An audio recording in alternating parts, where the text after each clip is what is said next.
Hi everyone, आज हम आपके लिए लाए हैं डेली यूज इंग्लिश सेंटेंसेस। ये सेंटेंसेस चंद मिनट लगाकर आप हमारे साथ सीखिए और आज से ही इंग्लिश बोलने की प्रैक्टिस शुरू कीजिए। दोस्तों, अगर आप हमारे चैनल पर नए हैं तो इब्राहिम टीवी इंग्लिश को भी सब्सक्राइब कर लीजिए और बेल नोटिफिकेशन के बटन को भी प्रेस कीजिए ताकि आपको हमारी मज़ीद वीडियोस की नोटिफिकेशन मिलती रहे और इस वीडियो को लाइक शेयर करना ना भूलिए। तो चलिए शुरू करते हैं अपना आज का lesson. Daily use sentences. It's not like that. It's not like that. ऐसी बात नहीं है। ऐसी बात नहीं है। It's a good thing. It's a good thing.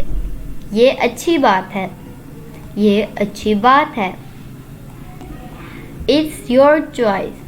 It's your choice. Choice का मतलब होता है पसंद। ये तुम्हारी पसंद है। ये तुम्हारी पसंद है। Who called you? Who called you?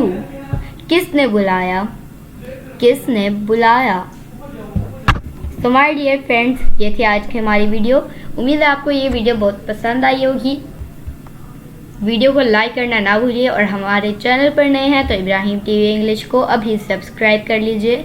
इसी तरह की मज़ीद इंग्लिश वीडियोस के लिए आज से मिलेंगे अगली नेक्स्ट वीडियो में। तब तक के लिए अल्लाह हाफिज़।